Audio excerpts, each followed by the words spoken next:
Muslim igsoon nga Friday, tanaw na to igsoon, ang Friday igsoon, dili na siya Sabbath.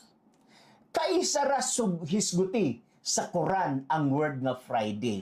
Diha, kaisa ra sa Surah. And that is Surah 62 verse 9. Ha? Usara ka surah igsoon, meaning usara ka chapter nagisgot sa Friday igsoon. Friday as prayer day but never Friday as a Sabbath.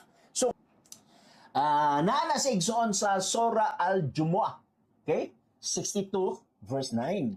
Okay? Nagingon niya, "O you who believe, when the call is proclaimed for the prayer on Friday, Jumu'ah, hasten to the remembrance of Allah and leave trade." So, imo makita igsuon nga ang Friday gitawag og prayer day, dili Sabbath.